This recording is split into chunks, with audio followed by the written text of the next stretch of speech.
Wow,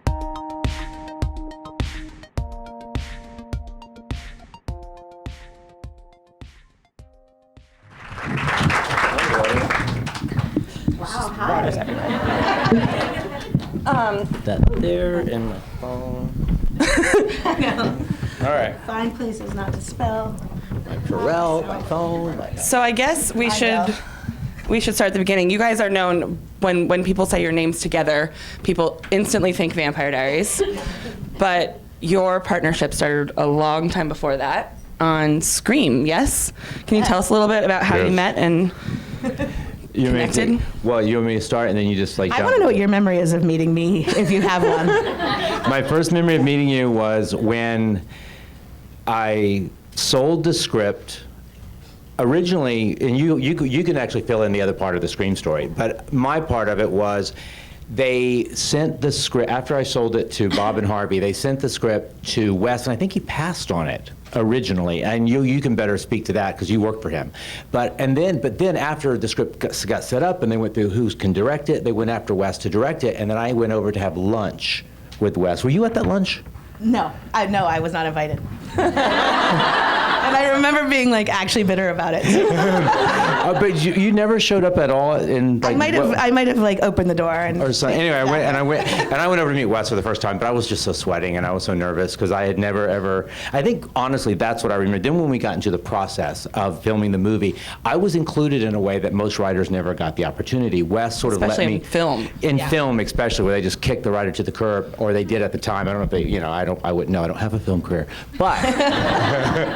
But what they did is Julie and I do remember we started to bond in little ways, and we started talking about casting. We started talking about our love of everything. We have so many memories, but I'm so old now that I cannot remember all the timeline. But I do remember bundles into that one. Bundles, it's like I remember Scream 1, freezing to death in the Northern California, filming the movie. She had never made a movie before. I had never made a movie before, so we're both like virgins on this set with all these professionals. So we're sort of hopping around, going, wow, this is so cool. That's a crane. That's so cool. That's a camera. That's it.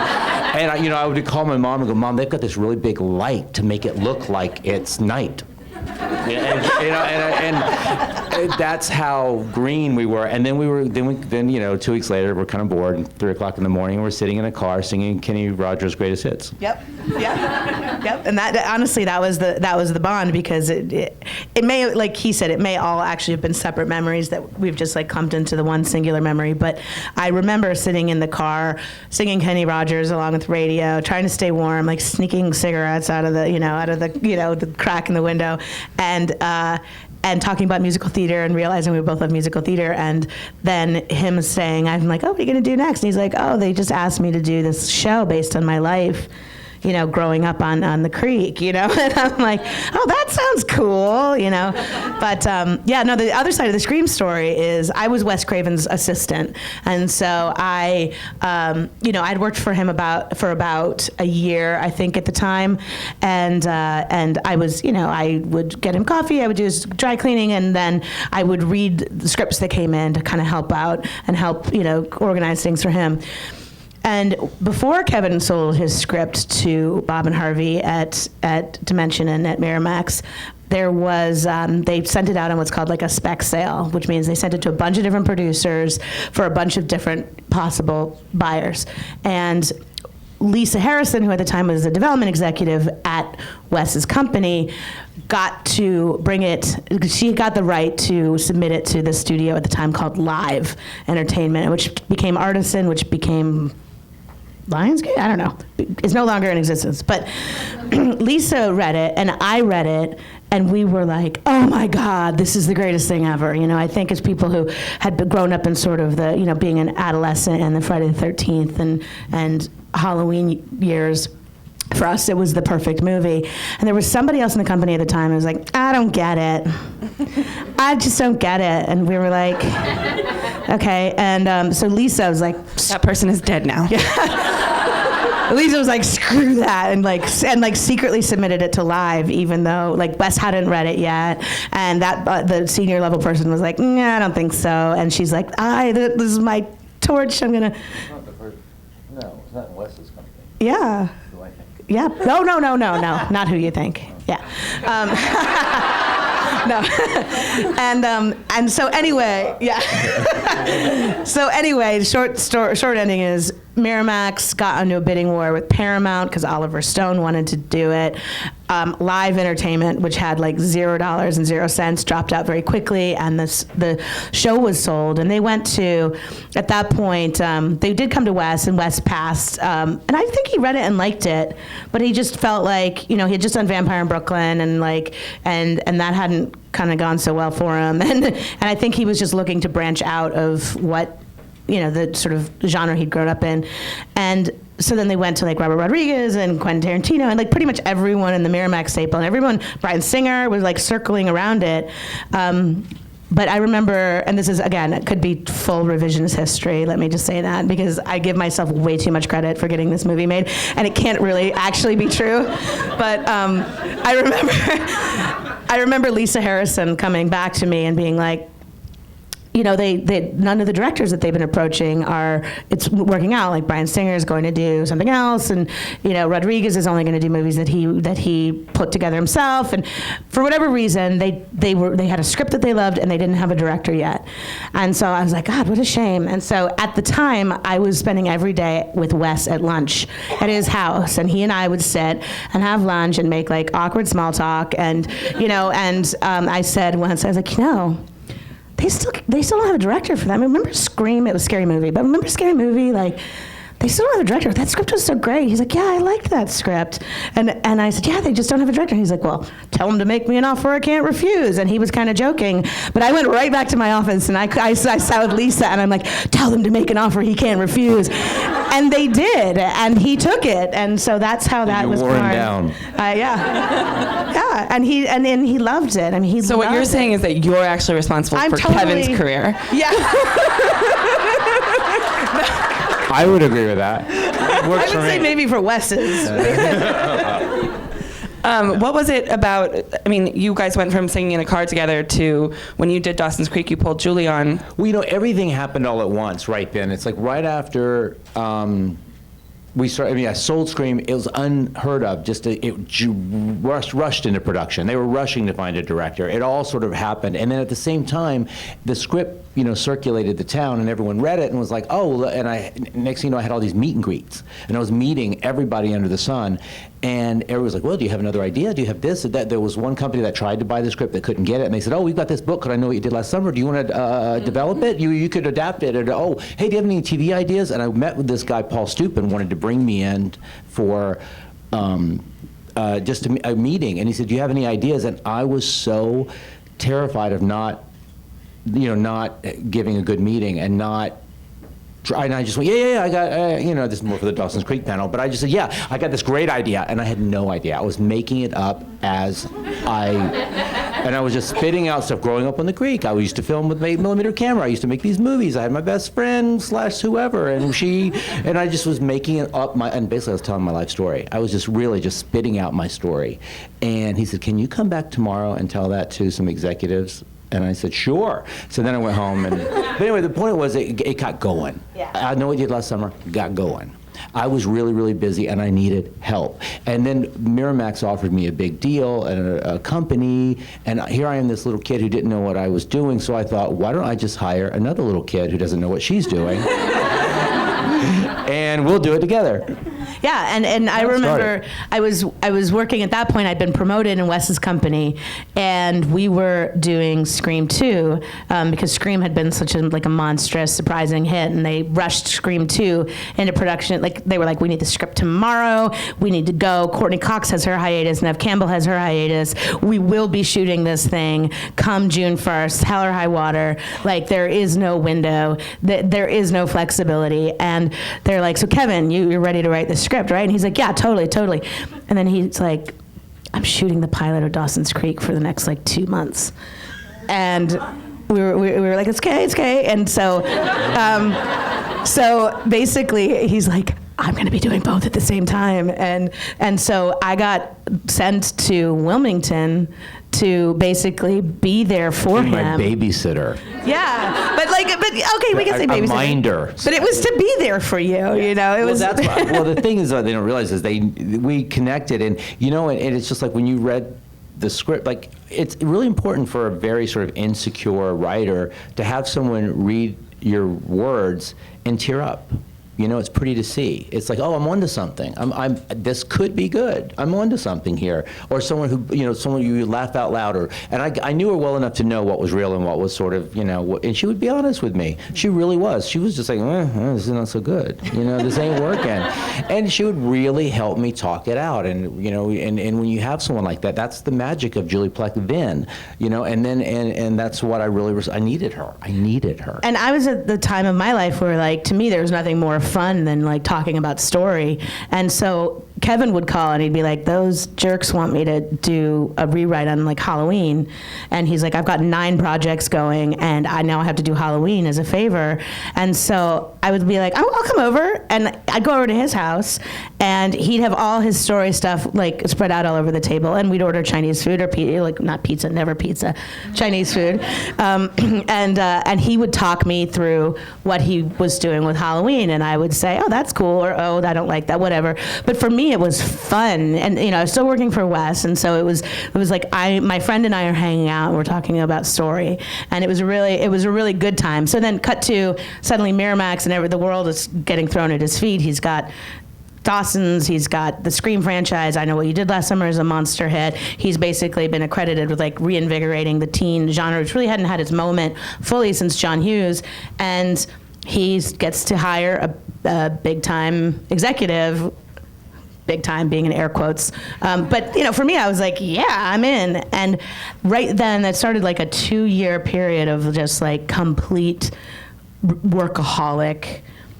Like, how was this all getting done? I have no idea. Kevin was directing his first movie. Right when I started, he was already in production on, at the time, Killing Mrs. Tingle. There was supposed to be a Scream 3 in there. There was a Dawson's Creek in there. There was Wasteland, a show that we did that aired 3 episodes and then got canceled.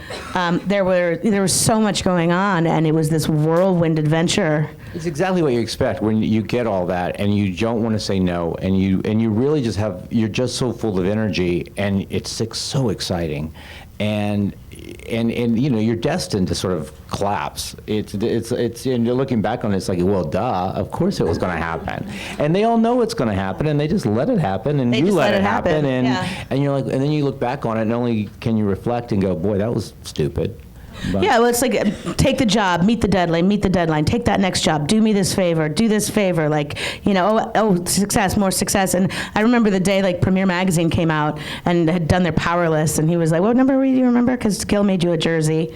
His best friend, it was very cute, his best friend made him a baseball jersey with the number of, like, the power ranking. And I don't remember that. And it was the best thing, because, like, a writer, first of all, was unheard of to be on a power list of anything. And I think it was either 13 or 31, I can't remember, like, I'm mixing it up. 101. No, whatever it was, doesn't matter. The point is like, a writer had made the power list, and, like, it was a big moment. But then you cut to, like, you know, the 2 years later, and you're all exhausted, and you're burnt out, and it's like, fucking powerless, like, whatever. Like, you don't want power, you don't want anything.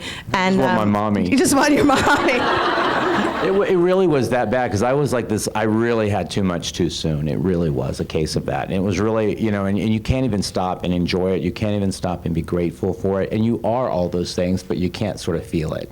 And it really is sort of, you know, that was, and that's why, once again, it's important to have someone who has your back, you know.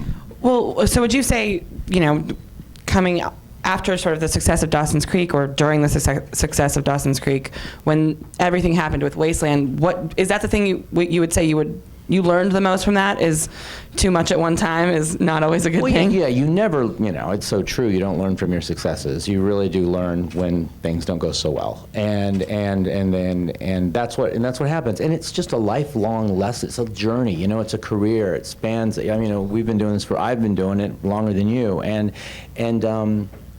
it's just a career. You live and you learn, and I'm still learning. I'm still, that's the thing I would really, that's what I always tell people when I to writing classes or something, is that don't stop learning. Keep pushing yourself. Keep trying to find whatever it is you're doing and find something new about it that can maybe you can bring, just try to just push yourself to evolve as a storyteller.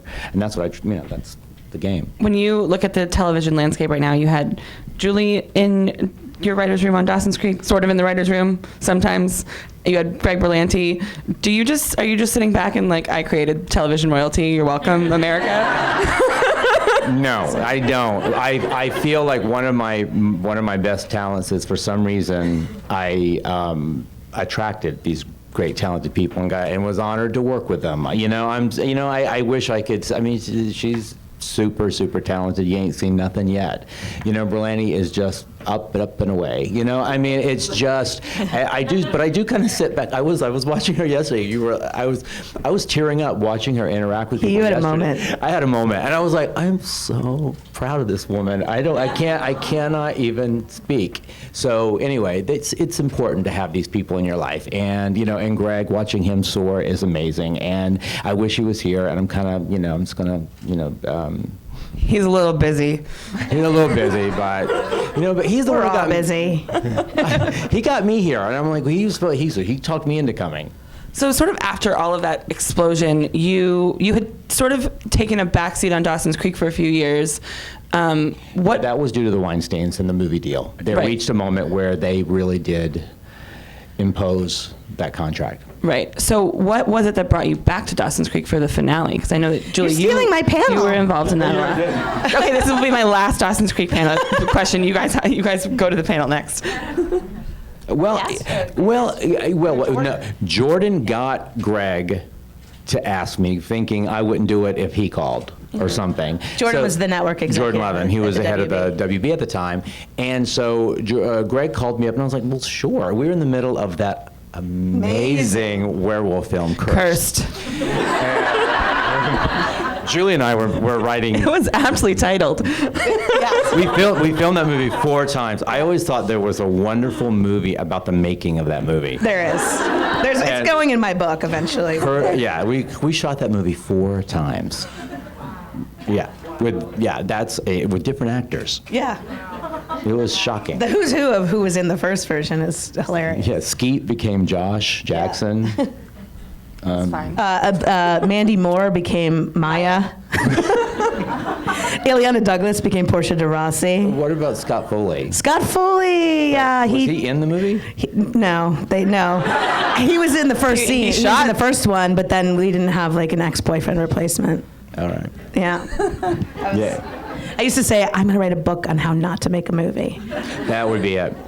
Yeah, that was 3 years out of our life. You guys have had high But highs anyway, and the low whole point lows. was, but Greg called up and said, and then I went to lunch with Greg, Jordan, and John Litvack, and we another amazing person over at the WB, and we kind of. They had an idea of it was Litvack or Jordan, I forget who, that pitched. John Litvack pitched the pushing it 5 years in the future.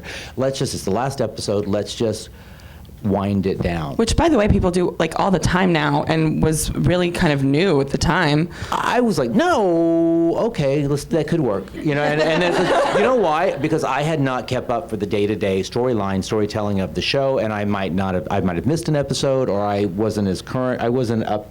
I thought, you know what, this is a good opportunity for me to sort of have a clean slate. And then, of course, I was like, well, yeah, I'll do it, Greg, if you help. And I asked Julie to help me because we were in double duty with Cursed, Part 5. And so, and then Maggie Friedman was also, because it was a 2-hour. Maggie, who had worked on Wasteland, that was her first job. Yeah, Maggie, who went from Wasteland to Dawson's Creek when that went down, and the same way Sasha did. Remember Sasha Alexander? Yeah. She was on Wasteland and went over to... Aunt Gretchen. Yeah. So, but Sister Gretchen. Sister. But we, yeah, Maggie Friedman, Greg wrote some. You wrote some secretly. I contributed. Ideas. Yeah. And we wrote it, and the first and second hour, and we just kind of put it together. We wrote it so quickly. I always look back at that first hour and went, boy, I wish I could just do this and this and this. But we did it. We got it done. I liked it. I liked it. You guys like it? I liked it. Well, fast forward a few years. What brought Vampire Diaries to your lap, and why did you guys decide to work on it together? She's waiting for me. I was in a horrible place. Someone very close to me had died. I was really in a low place. And Julie and another friend of ours, Jennifer Breslow, who was at the CW at the time, said, you need to work. They took me to lunch and said, you need to work. Work yourself out of this grief. It's going to kill you. So I know, I can't do it. I'm not ready. I can't do it. She goes, I have this book, The Vampire Diaries. I go, yeah, I know. They sent me that book. It's just Twilight. No, forget it. and they're like, did you read it? And I said, no, I haven't read it. No. And they go, you need to work. And I looked over at Julie and I said, what are you doing? And she kind of looks why it ended, right? It was like, and it was in between. It was season 3 was over, but they hadn't picked up season 4 yet. Yet canceled which it. They ended up not picking up season 4. And I said, I'll do it if you do it. I can't do it alone. I just can't. And we did it together. We started reading the book. I got to page 64, put it down, and said, it's not for me. And Julie even called up and said, stop reading it, because I know you, and I know, she goes, you need to let me finish. You finish the book. And it's not that I'm not saying anything bad about the book. It just wasn't what I wanted to do, because I thought I was walking in the heels of Twilight. It just really was Twilight.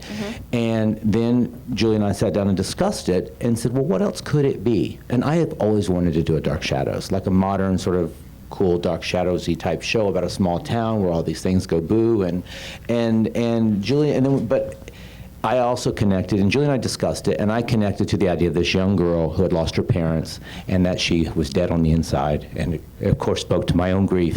And then I sort of found my way into it, my window into it, and suddenly Julie and I are sitting at a kitchen table sobbing and writing it. Yeah, I mean, that's honestly like I was in a different place because I had just started writing professionally after like for 13 years of being an executive or whatever.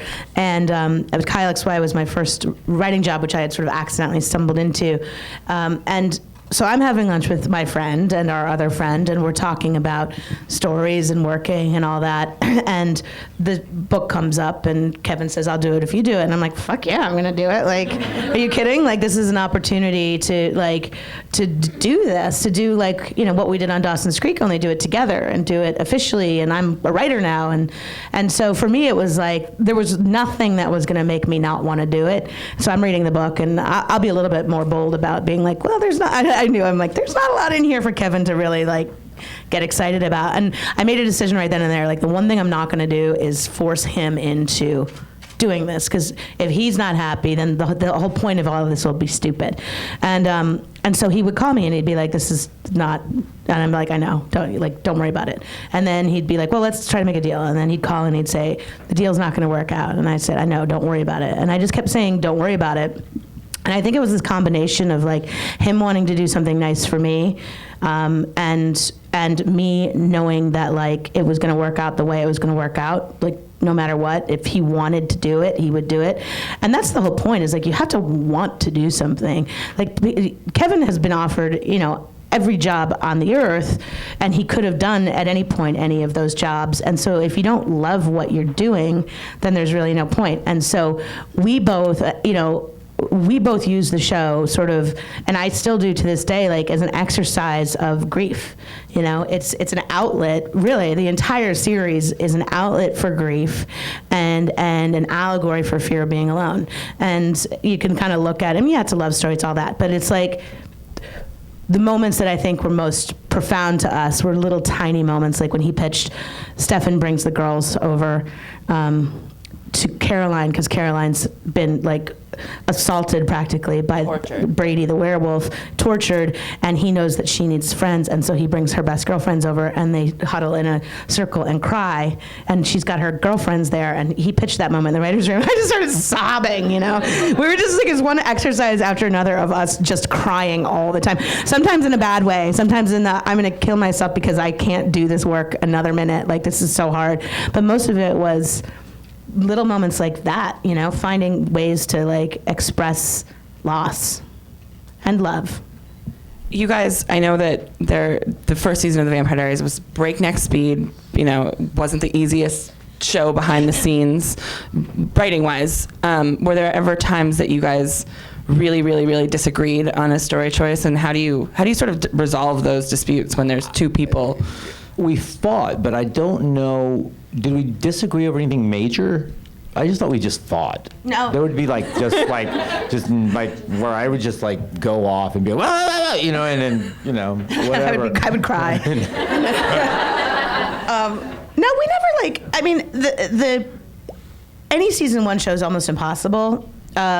Well, it was difficult. The writers' room was a very, very. You know, we didn't know the show. We didn't understand. We were trying to figure it out. It was one of those things where they threw it at us. We were a last pickup. We did the show. We said yes at the final moment, and it was just rush, and we didn't really know what the show was yet, and we were finding it together, learning how to work together, learning how to write together. Because I'd never really, you know, I had Julie. Julie wasn't my partner. She was really. She would help me, and I always looked to her as my helper and you know, but not like we didn't write anything together. Yeah, you remember, like we had never really done a 50-50 split. It was always her sort of helping me, and this was the first time where I had to go, okay. This is Julie. You know, we're 50-50 now. We have to sort of, you know, I had to learn how to, you know, be that guy. And it was a little difficult for me. I made mistakes and I stumbled along the way. But luckily I had Julie. Julie just nods. She made no mistakes. No. Where's Jared? I'm having a Jared moment. I'm just nodding. The good news is it was Julie who has been my lifelong friend. So it was luckily I wasn't like someone who, you know, there were some other writers that, I mean, you know. Well, we'd hired not knowing what the show was, we looked at Buffy as sort of a template and a paradigm, and I was a big fan of Buffy too. So we hired a bunch of writers who loved Buffy, who loved Doctor Who loved, you know, that kind of sci-fi, horror sci-fi with a little bit of snark. And weirdly enough, one of the first things Kevin and I discovered was that with the exception of Damon, I mean, the pilot's a whole different story. The pilot is both of he and I working in our sweet spot, which is like teenagers talking funny, you know. And but really soon, it was with the exception of Damon, the snark just drifted away, and like that sort of pop culture-y, sort of the women's voices, it didn't feel right. And then we'd be in the room before we started actually writing scripts, and you try to break the whole season, and there were points where we literally had pictures on the wall for like the cemetery where the gargoyle comes to life, you know, and like there's a gargoyle monster episode, and we literally did not know what the show was. And Damon was the bandit with the gun. And, God, Christ, yeah. It was but there were all of these, and nothing felt right. Nothing. And we had each hired, best friends, and we'd hired people that were sci-fi junkies. By the way, all talented writers. Yeah, oh yeah, huge. Yeah, by the way, every writer who's ever left or been let go from the Vampire Diaries has gone on to be massively successful. Massively. So we hired great writers. It just wasn't maybe the right writer at the right time. And that's always the case. It's like, when you hear that a writer leads a show, don't think for a second that they're not talented. Don't think for a second that they're not great. It's just that wasn't the right fit for them. It's just like casting a role. Sometimes you get it wrong, you know?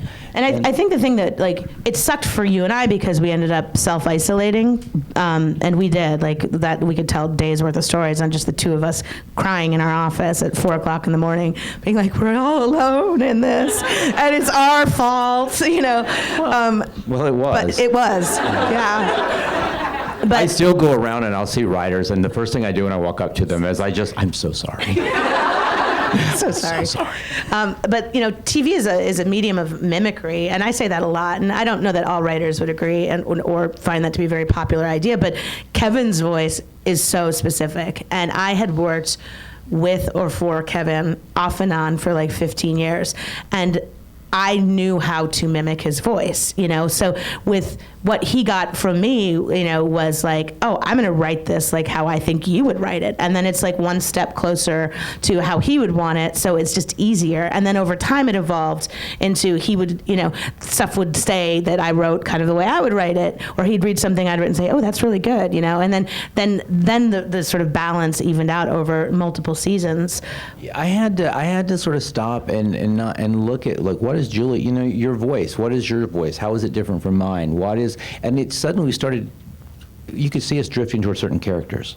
Yeah. You know, and you took over certain characters. They became your voice. I remember, like, I think it was the second episode, even that Stefan monologue. I keep going back to that Stefan monologue and as an early on example of when I sort of just like, oh, wow, that was awesome. That was just great. It was epic. Yeah, it was epic. I remember reading that for the first time and just sort of reading it on my computer going, and just tearing up and going, oh, that's sizzle. The sort of landscape of TV has changed so much, but you guys found yourselves working on 2 sort of teen-driven shows in sort of for almost, I don't want to make it sound like you're a million years old, but sort of for 2 generations of people. I mean, I watched Dawson's Creek when I was 12, and I work on originals now. I mean, what do you find, what differences do you find most striking about the landscape then? I mean, the thing that comes to my mind is how different it must be to have the immediate feedback of social media, the immediate access to critics all the time.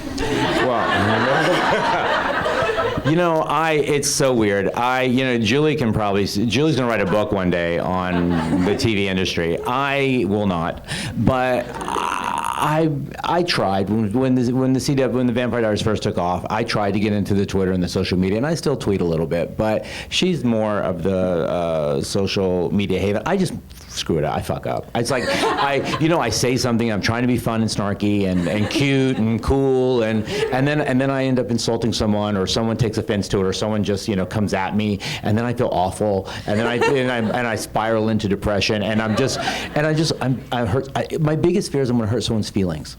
Because I don't want to be a bully. I don't want to be mean. And I'm scared I'm gonna hurt someone's feelings, to be quite honest. And so I've kind of just stopped anything too personal and I'm sorry, but I won't engage anymore because I just don't want to hurt anyone's feelings. It's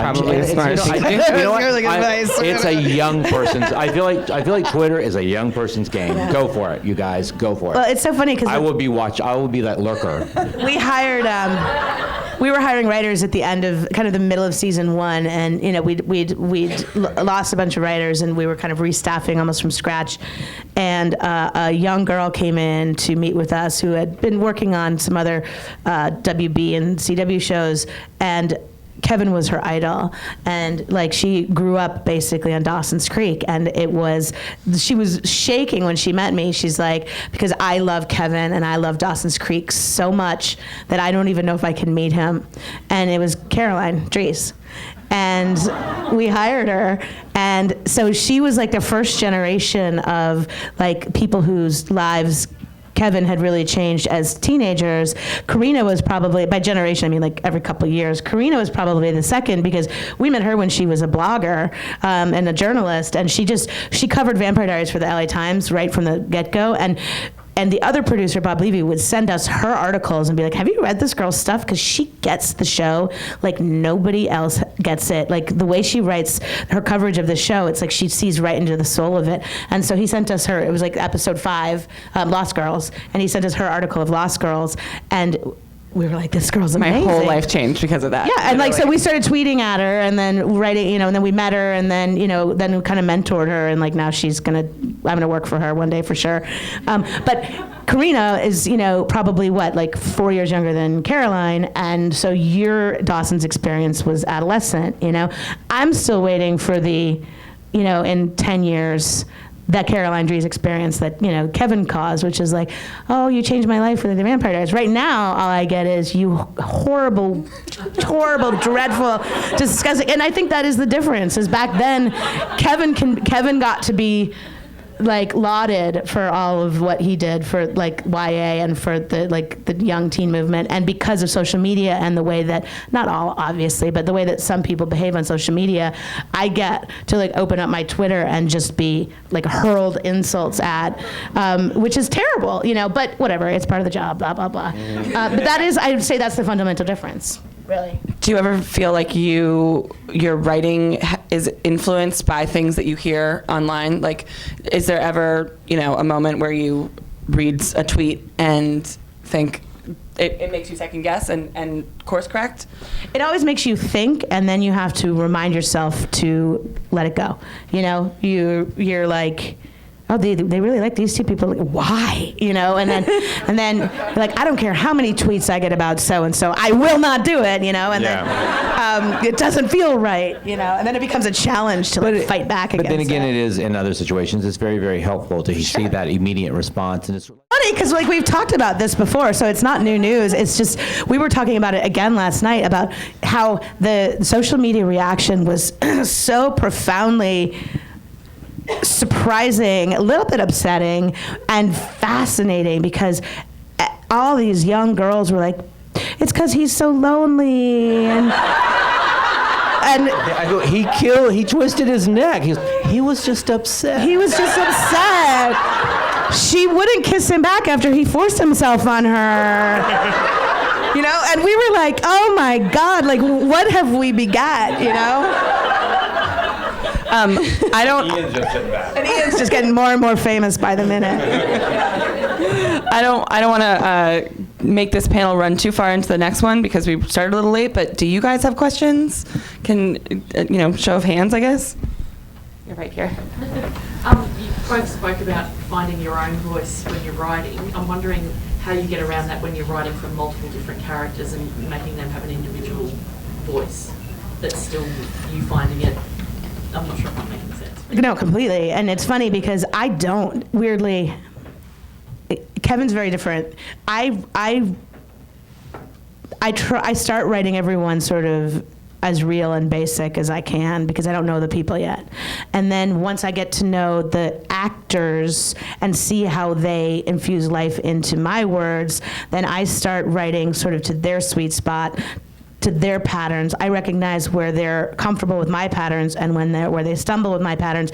And then it becomes like this weird amalgamation of the human being playing the role, me as a writer giving the story life into the role, and then how that gets perceived by the audience, you know, as they define the character. And so it's this weird like science experiment, which comes mostly out of the fact that I was never trained in writing. Like I always was just, you know, I was writing from as a fan. What would I want to see next? Right, and you know that always happens when you cast the role, and you have to sort of even your idea of who they are has to shift a little bit because they're not. You cast someone who's very specific. They have to play this part every day for maybe 7 years. So you have to sort of write to them, and you have to write to their voice and their who they are. But in the beginning stages, I do. You know, you want to sell the script. You want people to like it. So there is a sort of this thing where you want the characters to pop off the page. And I do think that's something that I try to do initially so that when people read it, they get jazzed by it. So one of the things I do is I just sort of think, you know, I break the characters down because you don't want one character talking. I just don't want Kevin talking to Kevin on page. Yeah. So you have to sort of figure out who they are, what they want. I always think what hurts them. Where do they hurt?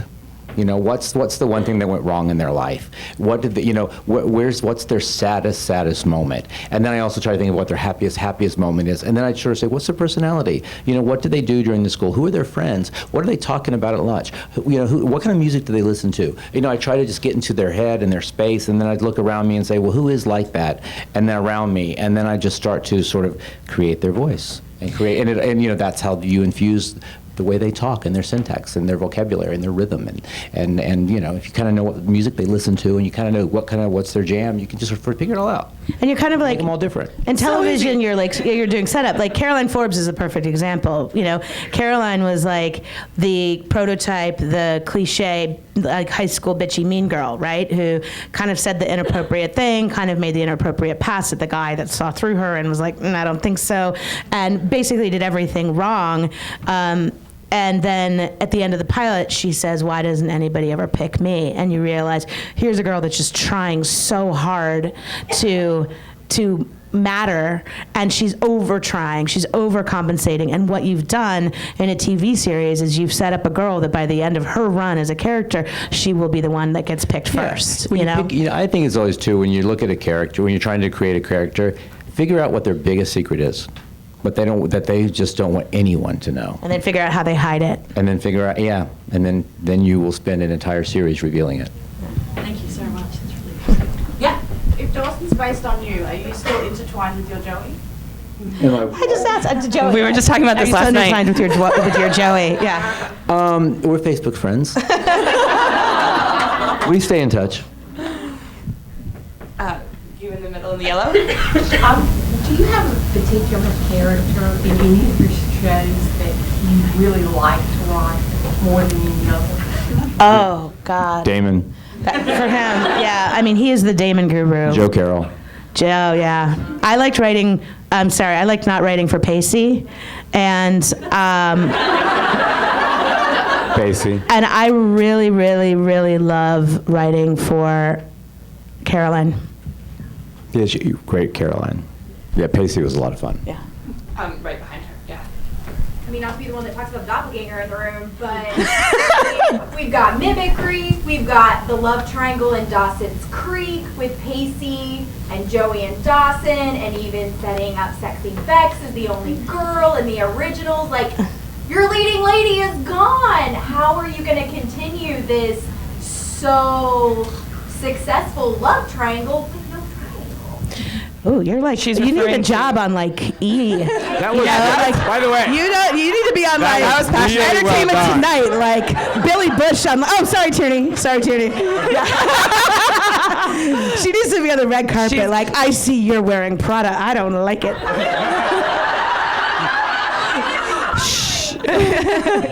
She's referring to Nina leaving this Yeah. season, which, Kevin, you must have had, I mean, Julie, you were kind of prepared for it. You knew it was coming down the line. Kevin, were you prepared for it? Were you surprised?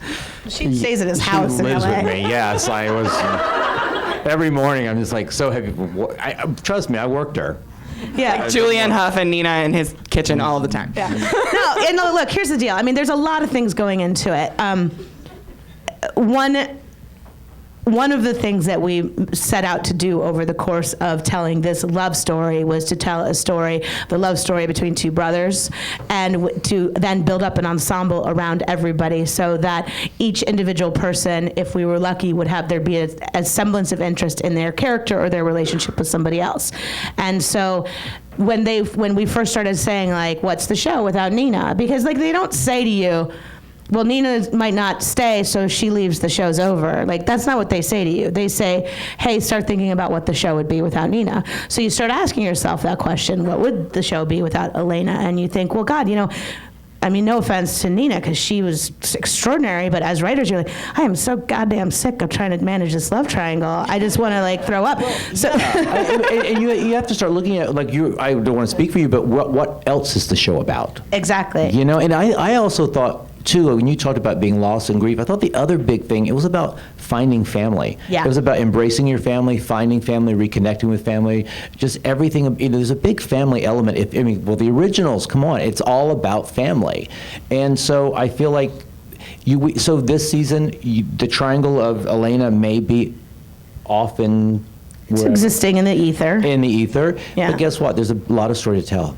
Yeah. There's a lot of great emotional, tear-jerking, epic, scary, thrilling story to tell, I think. So. Was there any similarity So go for it. when you were sort of breaking season 7 of Vampire Diaries? Was it similar at all to how you felt when you were launching the originals pilot, as far as taking these familiar characters and rebooting them and being able to sort of? Yeah, it's fun, and and I don't want to be glib about it, because, like, obviously had Nina decided she wanted to stay with the show, like, there would have been a lot of story to continue to tell on that level. But when she made that decision and the show was going, and we were already talking about creatively what season 7 would be, as writers, we were like, ooh, look what door this opens up, or look what opportunity this opens up to, like, build up this other character, or to really give juice to this friendship. Because TV storytelling sometimes is like math, right? You're dividing page count and story time across 41 minutes and like 8 characters.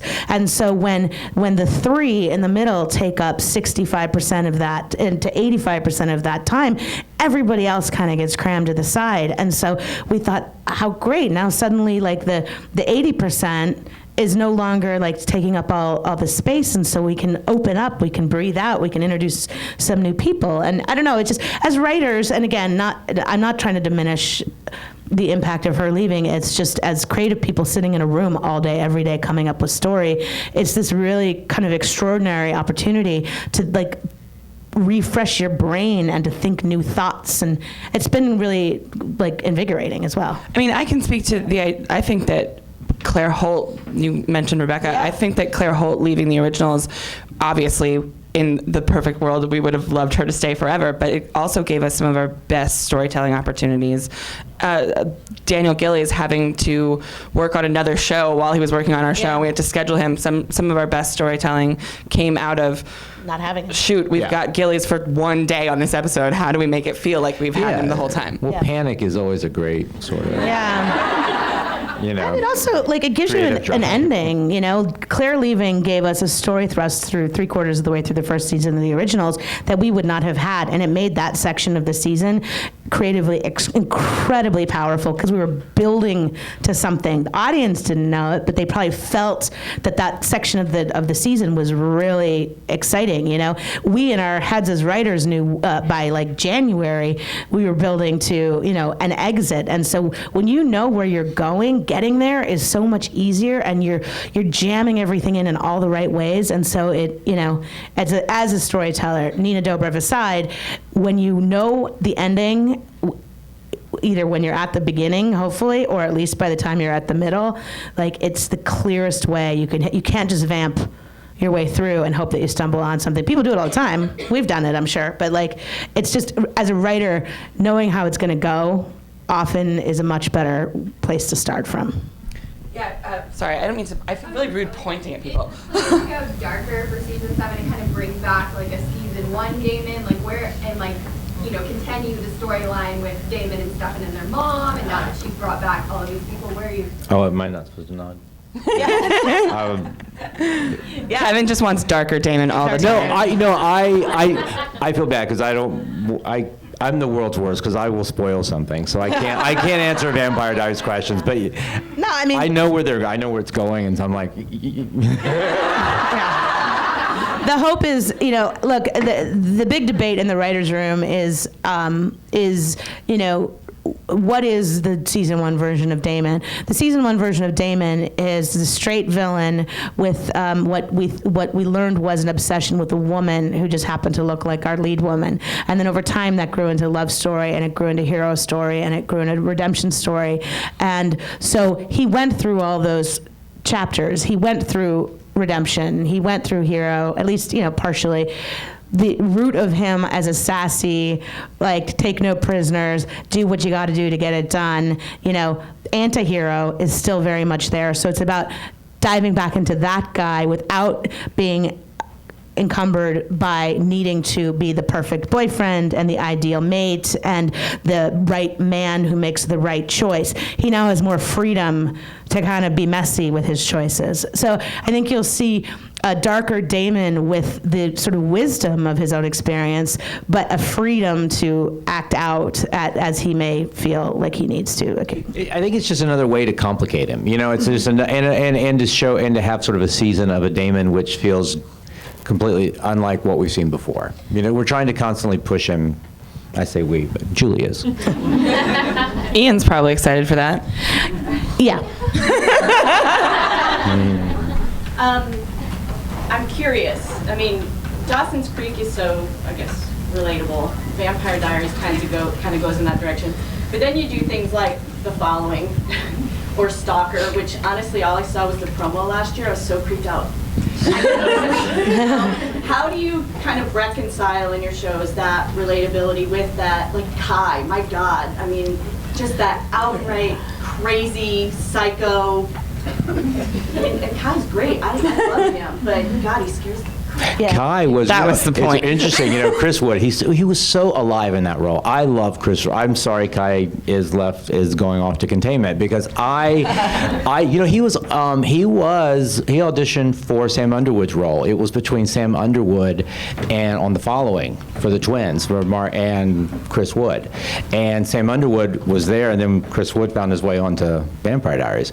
But you know, there's a little bit of me, and, you know, I grew up, I look at my influences, and you know, I John Carpenter and John Hughes. Those, I mean, you could just sort of one or the other, you know, and that's what you'll sort of see in my work.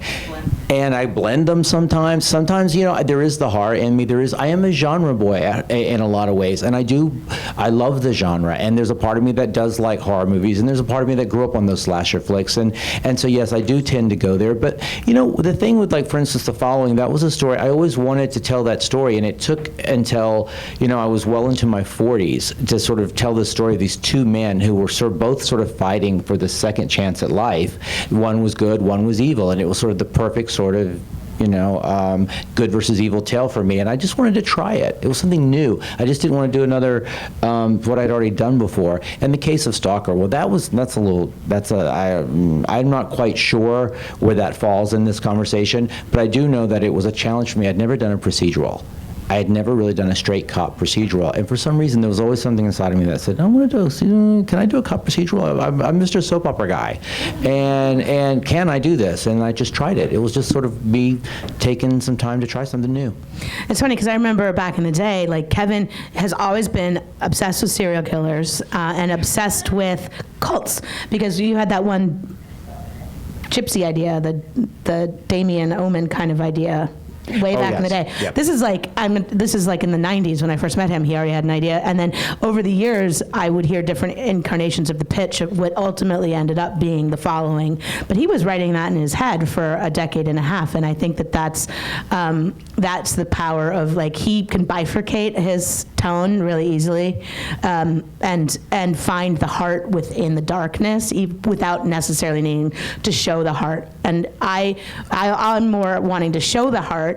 But with Kai, we'd had every villain we've ever had, we had taken down a path of redemption, because ultimately villainy kind of tires itself out in TV after a long amount of time.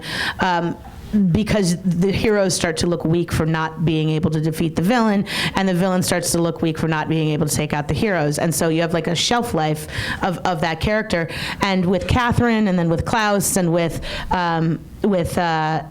Damon, we had been like, oh, look, they're just misunderstood, or, oh, like, Catherine, she gave up her baby, and her, and, like, she just wanted to be a mother, all of that. So when we set out to tell Kai's story, we said, this is going to be a villain that we never redeem. This is going to be a guy that we want to keep a villain. And then Chris Wood comes along, and he's freaking spectacular. And he's so spectacular that, like, I have actors and producers in Atlanta texting me being like, make this guy a series regular. Make him a series regular. You've got to make him a series regular. And we were like, how? He's going to stay You're like, bad. I will on my next show. Yeah, right? And I actually talked to Chris Wood about it. And he said, yeah, but, like, then you're just going to make me nice, aren't you? And I was like, kinda, because, like, you seem like you'd be really good at it. And, like, and I said, like, you'd probably be a really great, like, romantic anti-hero, but we've got a lot of those. And he's like, you've got too many. I'm like, yeah, tell me about it. And he goes, I don't want to be the nice guy. I love being the bad guy. I want to go out in a blaze of glory. And I was like, boom, we can do that for you. So it was actually, like, it was a mutual decision that, like, reinforced, his desire reinforced our instincts of keeping that guy villainous. And so then once we decided he was going to be the villain, like, till death, then we got to make him, like, really bad. I'm still mad about it. I know. I think it was great. He went out. I was so happy with the his perfect performance. I paradigm. thought he was a really great character on the show. The first time your hero got to chop off the head of the villain and give a pithy one-liner, The first time that I watched the finale, I watched the rough cut when there was no head chop. And when I saw the actual head chop, I was like, I can't believe they let you do that. It's awesome. We're going to have to wrap it up. I'm sorry, guys, because they have another panel to go to. But before we finish up, do you guys have any plans to work together again in the future? Do you think your paths will cross again? 100%. 100%. Yeah. We've raised a lot of children together, and so now it's, Well, yeah, now you're just sort of, you're stuck with me. So Yeah. until I just, or I'll just sit on the couch and watch you. Okay, fair. Or I'll sit on the couch and watch you. Either way, someone will be working. Thank you, guys. Thanks, guys. Thanks, guys. Thanks.